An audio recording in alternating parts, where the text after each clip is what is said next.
So, in other words, they don't say, I'm feeling sad and no one else feels this way.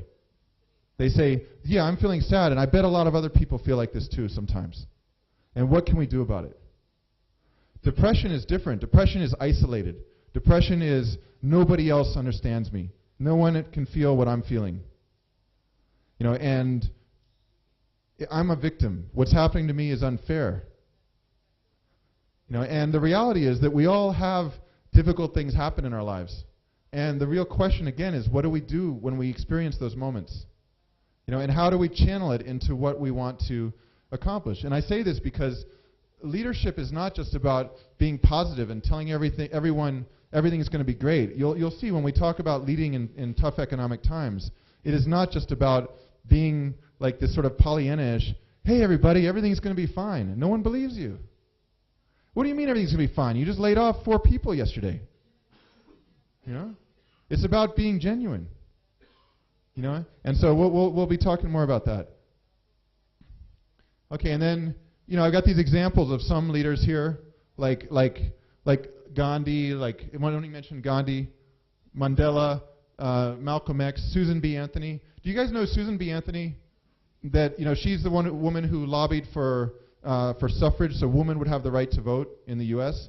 And do you know that she appeared before Congress every year lobbying for women's right to vote for 37 years until she died at 85 years old? And the law still wasn't passed. It was 14 years after her death. You know, that's leadership. It's that sense that, like, we're not going to give up. This is what I'm, you know, it's not about how much money she's making. It's about what she's trying to change. Seeing the suffering of women who didn't have any political rights and wanting that to be different. You know, working toward that. You know, Mandela, how many of you guys saw Invictus, the recent film? Okay, the moment, to me, the leadership moment in that film is when he's talking to the African National Congress about the Springboks, about the rugby team, and essentially trying to sort of say, like, we can't hold on. He's saying, look, we're experiencing all this pain from all these years of apartheid and white rule, right? But if we go back and lash out, pain to anger, if we go and treat our prior captors, you know, he was 30-some years in Robben Island as 27 years as a prisoner. If he says, if we go back and just treat the whites the way they treated us, then what's that going to show? That we haven't learned anything. You know, and so he's saying, like, we have to take a higher road. You know, we have to take that suffering and turn it into, and transform it into passion. Okay, so that's all on passion. Did anyone have any questions or comments about passion before we move on here? Yeah. Okay. There's a question. How do you motivate your team without giving them raises? Okay. All right. So let's talk about that. Well, I would say that's sort of actually leading to empathy, which is, you know, going through their door so they will come out through your door. A great way to motivate people is to ask them, what motivates you? You know, see, the thing is, we as managers, we're often trying to guess what people want, and I think it's better just to ask them. You can even do a survey and just say, what types of benefits would you like? You know, something, you know, more vacation time doesn't cost anything. There could be, I think it is very important to have incentives attached to achievement of goals. It's like one of the leadership principles that I teach is called reward what you want to grow. You know, so if you reward star performers, you're going to have more star performers. You reward mediocre performance, you're going to have more mediocre performance. If everyone in the company gets the same benefits, no matter what they do, then they're just going to do what they want. You know, but yet if you say, okay, well, these are our key goals, and we're going to measure how people are achieving these goals, and those that are the star performers are going to get certain rewards, and they don't have to be monetary. At the same time, I think it's a mistake to say we're in a tough economy, so we're not going to give. Who asked it? Was it your You asked the question? We're in a tough economy, so no one's going to get any monetary benefits. Because the thing is, you guys have heard the saying, like the goal is to do good and to do well. We actually, what we do in our company is we have 3 indicators of performance evaluation. One is called doing good, the other is called doing well, the third is called doing right. So doing good is about the impact of your work. How is it helping the customer? Tell us, document your work and what is the benefit to the customer of what you're doing. Doing well is how are you generating revenues for the company. Doing right is how are you doing right by your teammates. How are you, what are your interpersonal teamwork skills? How are you doing that? And you can get an evaluation from others about how they feel. So I always look at it like doing well, bringing in revenues for the company. I mean, that's what we use to reward doing good and doing right. So if somebody's, there's this idea of like, you either lead by rules or by goals. I don't even need to see somebody and watch them what they're doing during the day. They can go work from home. They could go work from a helicopter for all I care. The question I have is, are they achieving their goals?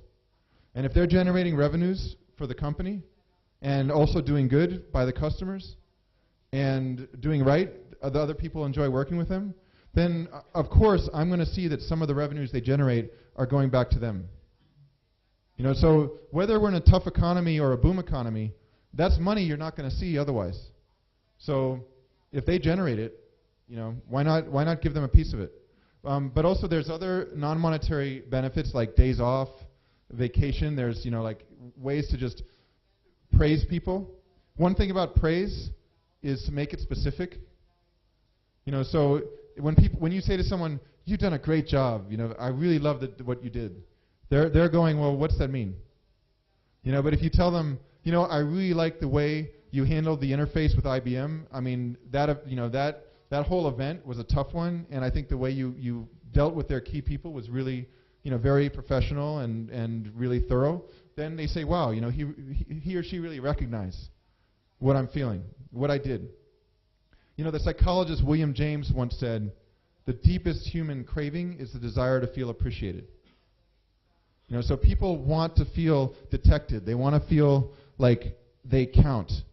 And when you praise them for specific things they've done, then they feel good. I think also with criticism, you got to be specific about what you want improvement on, and not make it sound like, "Oh my God, the world's coming down. How could you screw that up?" But more like, there's two ways that people commonly do it. One is the sandwich technique, where you start with positive feedback and then sort of in between you put the negative or the constructive, and then you go back to the positive.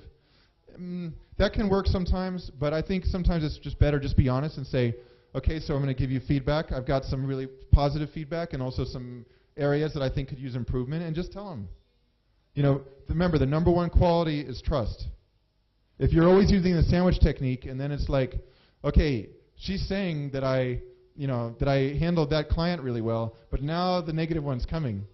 They're not even hearing the first one because they're waiting for the negative one. So I think it's just be honest. Like, "Hey, my role is to give you feedback so you can improve in certain areas, and so we can tell you what you're doing great, so you can just keep doing it and build on that." Just be honest. It doesn't have to be so complicated. Any other questions around passion, or there's also anything else? Yeah.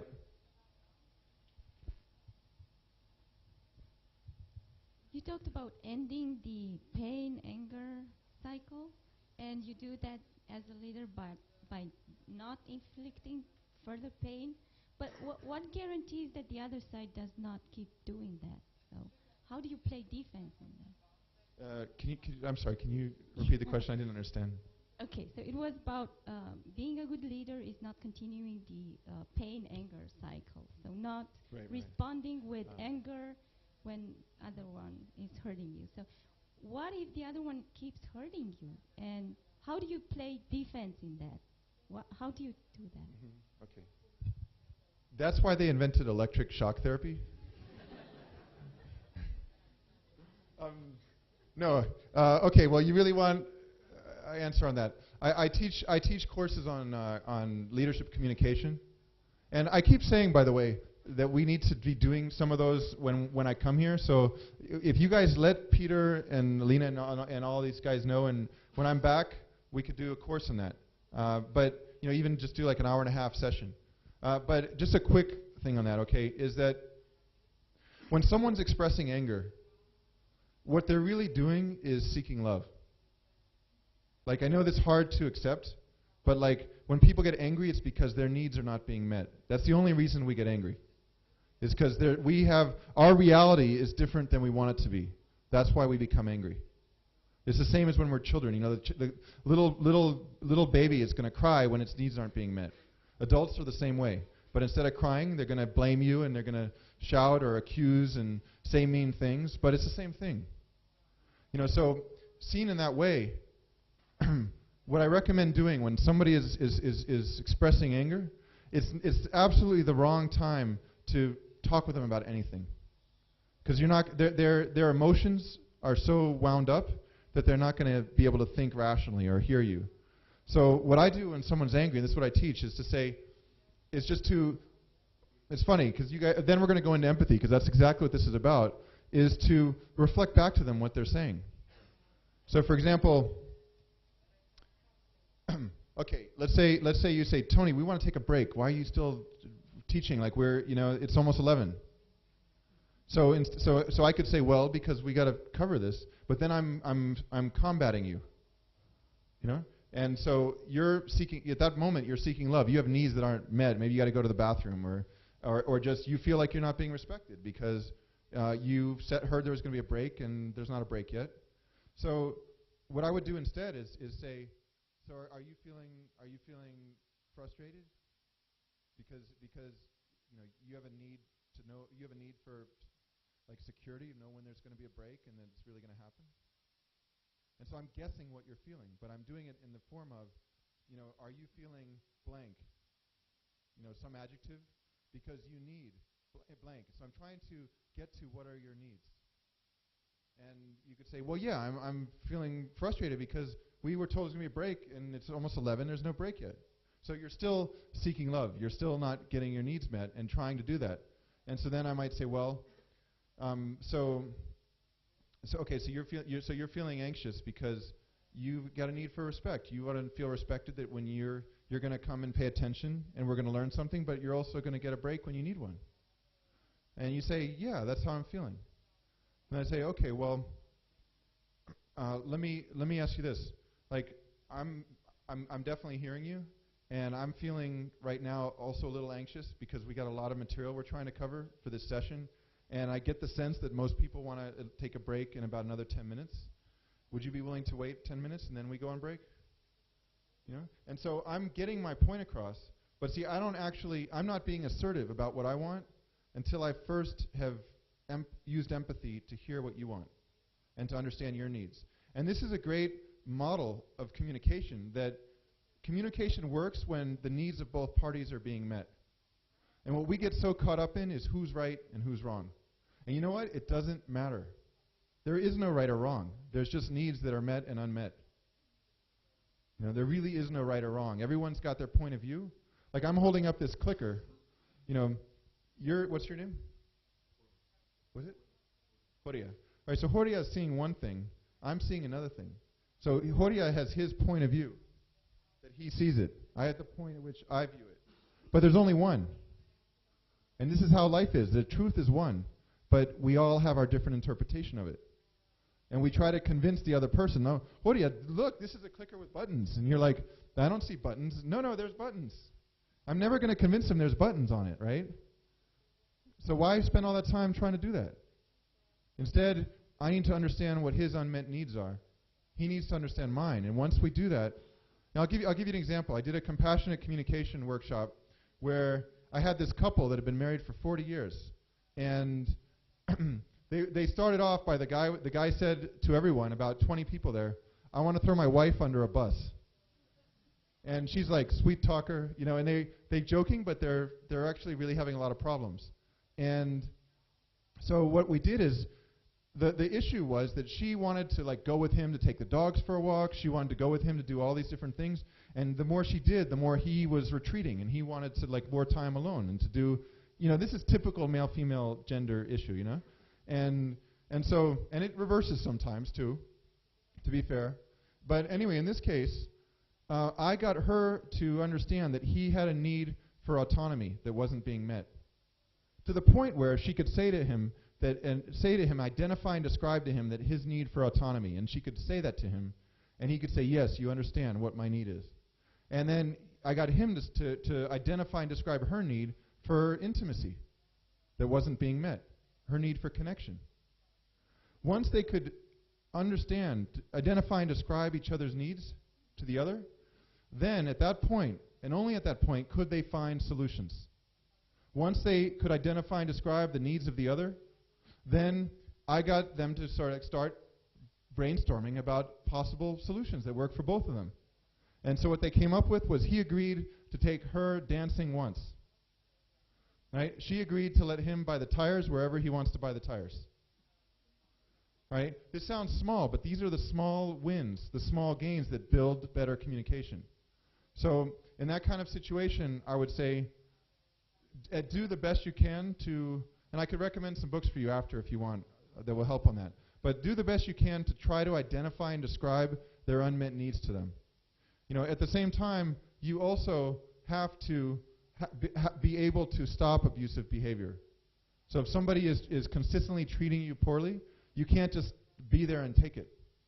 So for example, like let's say somebody is constantly telling you, you don't know what you're doing. You're not doing a good job here. Your writing is terrible, right? So, and they start calling you names like, hey,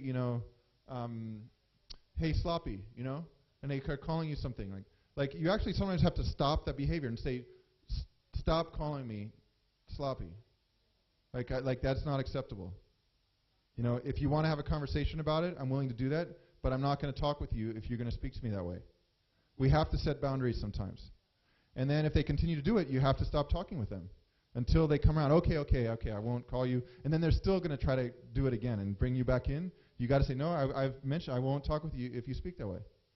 And then once they calm down, then you can say, are you feeling anxious because the proposals we're getting out are reflective of us as a company, and are you feeling a need for for high quality writing? And get them to then, yes, that's what it is, and then you start to work together and find a solution. Okay, did that answer your question more or less? It's hard to answer a question like that in 5 minutes, but we can keep talking about it. Okay, so let's take a look at empathy, since that was a great segue into it.